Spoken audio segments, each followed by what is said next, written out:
Hola amores, bienvenidos nuevamente a este espacio de podcast para su crecimiento personal y espiritual. El día de hoy vamos a retomar este espacio puntualmente de audiolibro. Ya hicimos el plan de tu alma y en esta ocasión el elegido es un libro denominado A través del tiempo del reconocido autor Brian Weiss, autor del famoso libro Muchas vidas, muchos maestros y de otros libros como Lazos de amor y El mensaje de los sabios. Brian Weiss es un doctor psiquiatra y psicoanalista que empieza a explorar el tema de regresiones a la infancia, como lo dice, digamos que la ciencia que él estudió y de la cual es experto, y en Muchas vidas, muchos maestros, los que ya conocen el libro, se dan cuenta que él empieza a tener evidencia de regresiones a vidas pasadas y empieza a tener un camino de transformación hacia el tema espiritual. Entonces, este espacio de audiolibros es, ustedes lo saben, un espacio en el que a través de unos ejemplares empezamos a recordar esa información que le llega al alma para, para su crecimiento y para ser consciente lo inconsciente. En ese sentido, espero que este libro sea de su agrado y vamos a empezar el día de hoy con la introducción que la escribe para este libro de Brian Weiss, la escribe el doctor en medicina y psicología Raymond Moody el 11 de mayo de 1992. Entonces dice así. Durante los últimos 20 años, tan gradualmente que apenas nos hemos dado cuenta, en la sociedad occidental se ha producido una especie de revolución en la conciencia. Existe ahora toda una generación de jóvenes que ha crecido leyendo y oyendo hablar con frecuencia de experiencias de regresos de la muerte, regresiones a vidas pasadas, viajes fuera del cuerpo, apariciones de personas muertas y muchísimos otros fenómenos notables de la vida espiritual. A menudo tengo el placer y el privilegio de dar conferencias a las personas de edad universitaria y todavía me sorprende un poco oírlas hablar con tanta calma y naturalidad de sus propias visiones y de sus viajes a otros mundos. En 1975, cuando comenzó el interés público por las experiencias de cuasi-muerte, algunos las desestimaron por considerarlas una moda pasajera. 17 años después, estoy empezando a darme cuenta de que la experiencia de cuasi-muerte es un hecho admitido en nuestra cultura. Creo que estamos a punto de convertirnos, si no es así ya, en una de las muchas sociedades en que se acepta la capacidad visionaria de los seres humanos como algo normal. Cada vez son más las personas comunes que dejan de sentirse incómodas al hablar de sus visiones y al intercambiar información sobre diversas técnicas para inducirlas o facilitarlas. Los estudios realizados por algunos investigadores, como los doctores Brian Weiss, William Roll, Ken Ring, Bruce Grayson y Melvin Morse, así como un nutrido grupo de médicos y psicólogos de Estados Unidos, de Europa y de todo el mundo, están brindando resultados realmente asombrosos.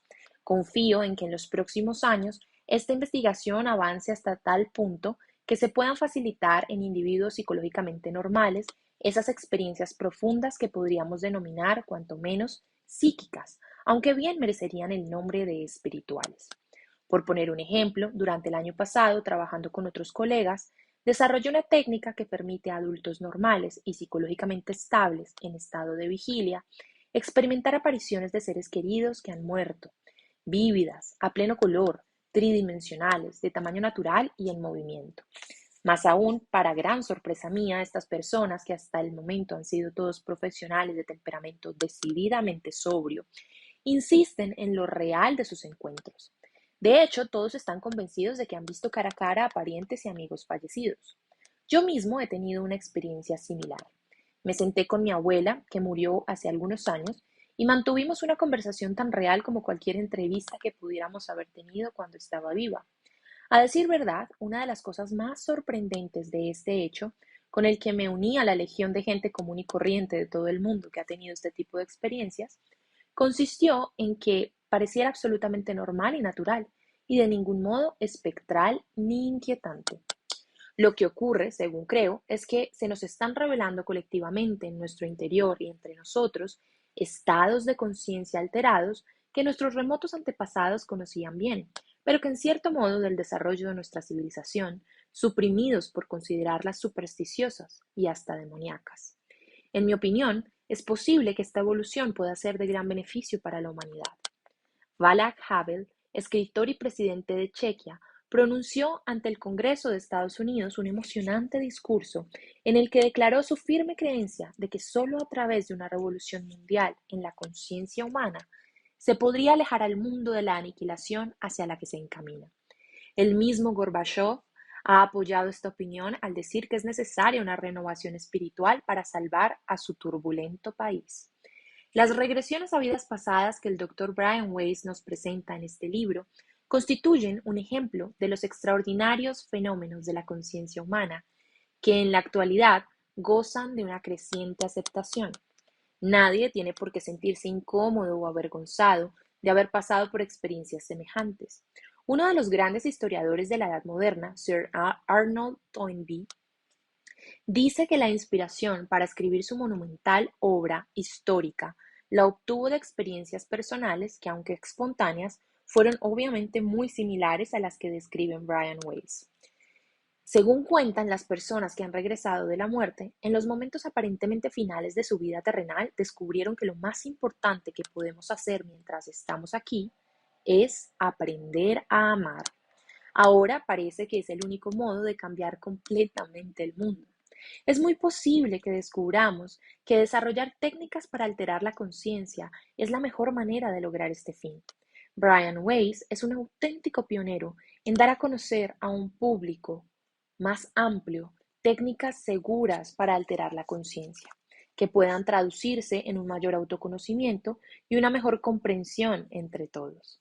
Sobre todo en esta época de la electrónica, es posible que podamos efectuar una renovación espiritual en la que gente del mundo entero se una en el amor y la paz mediante la propagación de técnicas como las que ha desarrollado, entre otros, el Dr. Weiss. Ok, hasta aquí va la introducción y ahora sí vamos a adentrarnos en este maravilloso libro con el capítulo primero que se denomina El comienzo. Y así va. Para quienes no han leído mi libro, Muchas vidas, muchos maestros, son necesarias algunas palabras de introducción. Es preciso que sepáis algo sobre mí antes de que iniciemos el proceso curativo. Hasta mis increíbles experiencias con Catherine, la paciente cuya terapia se describe en el libro, mi vida profesional había sido unidireccional y altamente académica. Me gradué cum laude en la Universidad de Columbia y recibí mi licenciatura de médico en la Academia de Medicina de Yale, en la que fui también jefe de residentes en psiquiatría. He sido profesor de varias universidades de prestigio y he publicado más de 40 trabajos científicos sobre psicofarmacología, química del cerebro, trastornos del sueño, depresión, estados de ansiedad, abuso de drogas y sobre el mal de Alzheimer.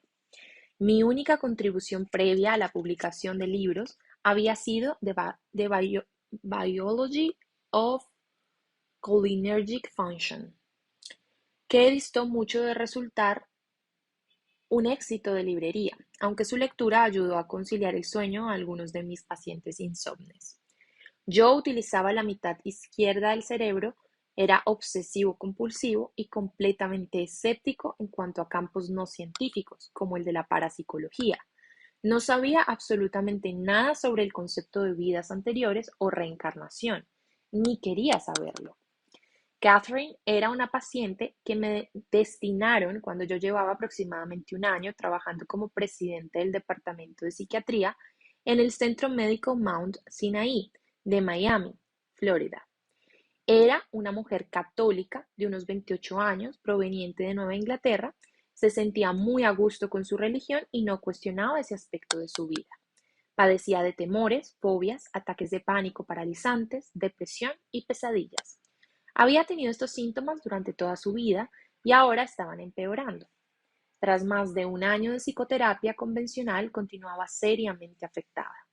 Yo consideraba que transcurrido ese periodo debía haber mejorado más.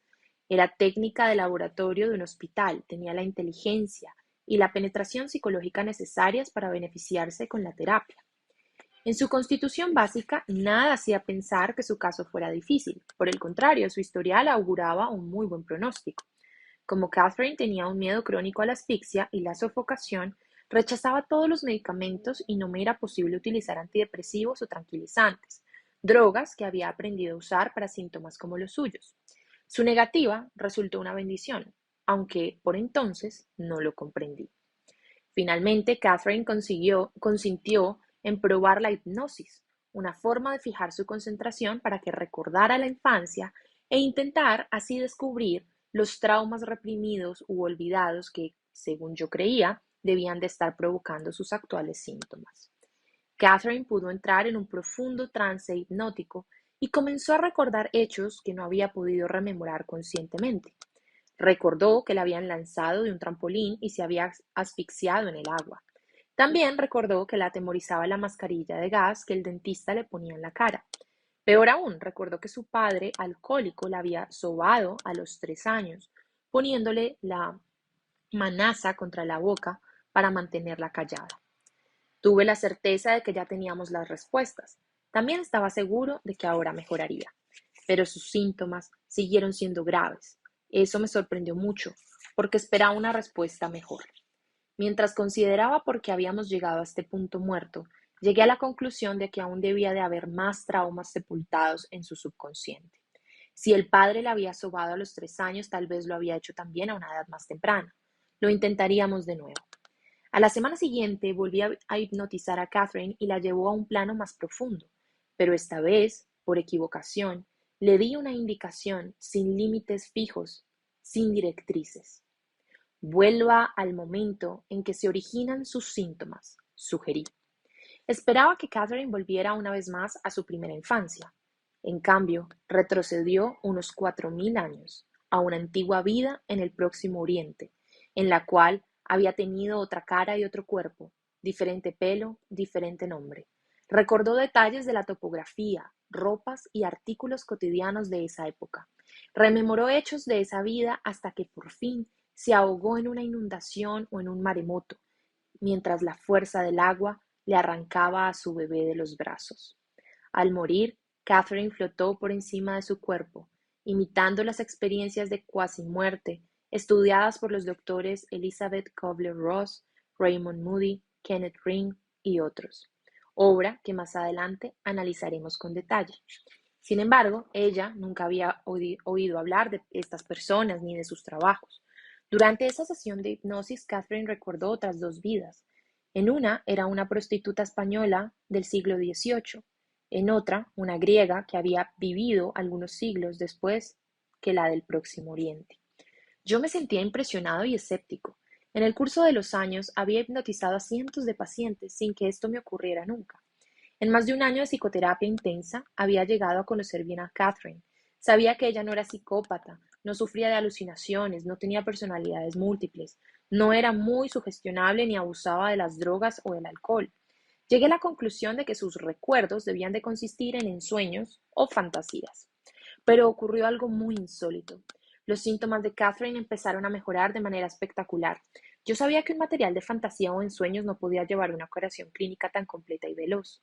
Semana a semana desaparecían los síntomas de la paciente, hasta entonces intratables. Según ella, iba recordando más vidas pasadas. En pocos meses estaba totalmente curada, sin empleo de medicamento alguno. Mi considerable escepticismo se erosionaba gradualmente. En la cuarta o quinta sesión de hipnosis ocurrió algo incluso más extraño. Después de revivir una muerte en una vida anterior, Catherine flotó por encima de su cuerpo y fue atraída por la familiar luz espiritual que siempre encontraba en el estado entre 2 vidas. Me dicen que hay muchos dioses, pues Dios está en cada uno de nosotros, me dijo con voz ronca. Luego cambió por completo el resto de mi vida. Tu padre está aquí y también tu hijo, que es muy pequeño. Dice tu padre que lo reconocerás porque se llama Avron y has dado su nombre a tu hija. Además, su muerte se debió al corazón. El corazón de tu hijo también era importante, pues estaba hacia atrás, como el de un pollo. Por amor hizo un sacrificio por ti. Su alma es muy superior. Su muerte satisfizo las deudas de sus padres. También quería demostrarte que la medicina solo podía llegar hasta cierto punto, que su alcance era muy limitado. Catherine dejó de hablar. Yo permanecí en sobrecogido silencio, en tanto mi mente estupefacta trataba de ordenar las cosas. En el cuarto reinaba un frío gélido. Catherine sabía muy poco de mi vida personal. En mi escritorio había una fotografía de mi hija, que sonreía alegremente mostrando sus dos únicos dientes de leche. Al lado, un retrato de mi hijo. Aparte de eso, Catherine lo ignoraba prácticamente todo con respecto a mi familia y mi historia personal. Yo estaba bien instruido en las técnicas psicoterapéuticas profesionales. Se supone que el terapeuta debe ser una tabla rasa, en blanco, en la cual el paciente pueda proyectar sus propios sentimientos, sus ideas y sus actitudes para que el terapeuta pueda analizar ese material, ampliando el campo mental del paciente. Yo había mantenido esa distancia terapéutica con respecto a Catherine. Ella solo me conocía en mi condición de psiquiatra y por tanto ignoraba mi pasado y mi vida privada. Ni siquiera había colgado mis diplomas en el consultorio. La mayor tragedia de mi vida había sido la inesperada muerte de nuestro primogénito, Adam, que falleció a principios de 1971 a los 23 días de edad. Unos 10 días después de que lo trajéramos a casa desde el hospital, comenzó a presentar problemas respiratorios y vómitos en bayoneta. El diagnóstico resultó sumamente difícil: total anomalía del drenaje venoso pulmonar con defecto del septum atrial. Se nos dijo, se presenta una vez cada 10 millones de nacimientos aproximadamente. Las venas pulmonares que deben llevar la sangre oxigenada de regreso al corazón estaban incorrectamente dispuestas y entraban en el corazón por el lado opuesto. Era como si el corazón estuviera vuelto hacia atrás, algo muy, pero muy raro. Una desesperada intervención al corazón abierto no pudo salvar a Adam, quien murió algunos días después. Lo lloramos por muchos meses. La muerte de Adam había acabado con nuestras esperanzas y nuestros sueños. Un año después nació Jordan, nuestro hijo, agradecido bálsamo para nuestras heridas. En la época del fallecimiento de Adam, yo había estado vacilando con respecto a mi temprana elección de carrera de psiquiatría. Disfrutaba de mi internado en medicina interna, me habían ofrecido un puesto como médico. Tras la muerte de Adam, tomé la firme decisión de hacer de la psiquiatría mi profesión. Me irritaba que la medicina moderna, con todos sus avances y su tecnología, no hubiera podido salvar a mi hijo, ese inocente y pequeño bebé. En cuanto a mi padre, había gozado de excelente salud hasta sufrir un fuerte ataque cardíaco en 1979, a la edad de 71 años. Sobrevivió al ataque inicial, pero la pared cardíaca quedó irreparablemente dañada. Falleció 3 días después.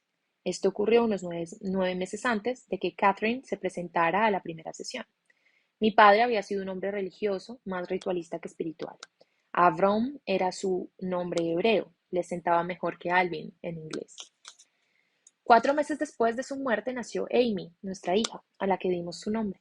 Ahora, en 1982, en mi tranquilo consultorio, a media luz, un ensordecedor torrente de verdades ocultas, secretas, se precipitaba sobre mí. Nadaba en un mar espiritual y me encantaba esa agua. Se me puso la piel de gallina en los brazos. Catherine no podía conocer esa información de ninguna manera. Ni siquiera tenía forma de averiguarla. El nombre hebreo de mi padre, el hecho de que un hijo mío hubiera muerto en la primera infancia con un defecto cardíaco que solo se presenta una vez en 10 millones. Mis dudas sobre la medicina, la muerte de mi padre y la elección del nombre de mi hija. Era demasiado específico y excesivamente cierto. Esa técnica de laboratorio tan sencilla había sido un conducto de conocimientos trascendentes. Y si ella podía revelar esas verdades, ¿qué más había allí? Necesitaba saber más. ¿Quién? Balbucí. ¿Quién está ahí? ¿Quién te dice esas cosas? Los maestros, susurró ella. Me lo dicen los espíritus maestros. Me han dicho que he vivido 86 veces en estado físico. Yo sabía que Catherine ignoraba estos datos y que no tenía forma de conocerlos. Mi padre murió en New Jersey y fue enterrado en el estado de New York. Ni siquiera se publicó una necrología. Adam había muerto 10 años atrás en la ciudad de New York, a 900 kilómetros de distancia. Entre mis amigos íntimos de Florida, muy pocos sabían de él. Menos aún eran los que conocían las circunstancias de su muerte. En el hospital, por supuesto, todos lo ignoraban. Catherine no tenía modo de saber nada acerca de esta historia familiar. Sin embargo, había dicho Avram, en vez de utilizar la traducción inglesa Alvin. Pasada la impresión, volví a comportarme como un psiquiatra obsesivo-compulsivo de preparación científica. Encontré algunos trabajos excelentes, como la investigación del doctor Ian Stevenson, sobre niños pequeños que han demostrado tener recuerdos de tipo reencarnaciones, investigación que analizaremos brevemente en este libro. También hay algunos estudios de médicos que habían empleado la regresión a vidas pasadas, es decir, que habían utilizado la hipnosis y otras técnicas relacionadas que permiten que el subconsciente retroceda en el tiempo para recuperar recuerdos de vidas anteriores. Ahora sé que muchos otros médicos temen hacer públicos sus estudios por miedo a las reacciones, preocupados por su carrera y su reputación. Catherine, cuya historia se describe en todo detalle en Muchas vidas, muchos maestros, recorrió una docena de vidas y quedó curada. Sigue llevando una vida más feliz y gozosa, libre de los síntomas paralizantes y de su omnipresente miedo a la muerte. Sabe que una parte de ella, la que contiene su memoria y su personalidad, pero también una perspectiva mucho más amplia que su conciencia, sobrevivirá a la muerte física. Tras la experiencia con Catherine, mi perspectiva de la psicoterapia comenzó a cambiar radicalmente. Me di cuenta de que la terapia de vidas pasadas era un método rápido de tratar síntomas psiquiátricos que antes requerían muchos meses o años de costosa terapia para mitigarse.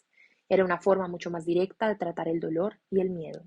Comencé a utilizar esta terapia en otros pacientes y una vez más obtuve excelentes resultados. Hasta la fecha, he regresado a cientos de pacientes a vidas pasadas durante sesiones de terapia individual y a muchos más en talleres donde se trabajaba en grupos.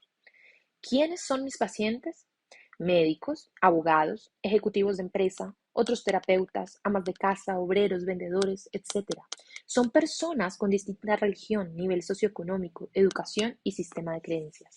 Sin embargo, muchos de ellos han podido recordar detalles de otras vidas y muchos han sido capaces de recordar la supervivencia después de la muerte física.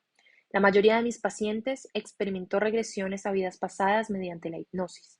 Sin embargo, otros recordaron vidas anteriores por medio de la meditación o espontáneamente al experimentar intensas sensaciones de déjà vu por medio de sueños vívidos o de otras maneras.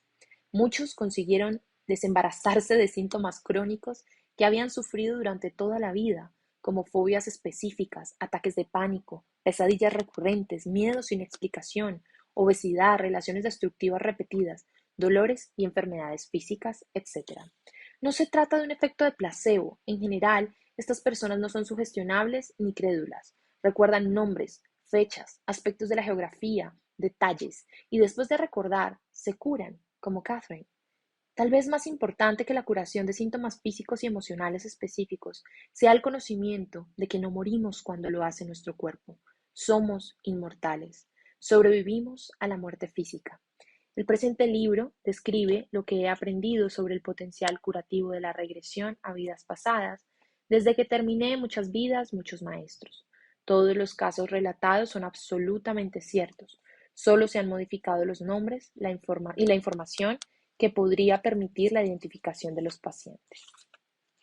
Bueno, aquí se termina el capítulo 1 y voy a hacer una pausa para que los capítulos del audiolibro no estén tan largos. Así que en una siguiente grabación empezamos con el capítulo 2. Espero que les haya gustado mucho el capítulo 1, que es muy introductorio, lo que les había señalado sobre este médico psiquiatra muy reconocido como científico y ahora muy reconocido también en su trabajo sobre vidas pasadas. Nos vemos en la siguiente, nos oímos en la siguiente grabación. Que estén muy bien.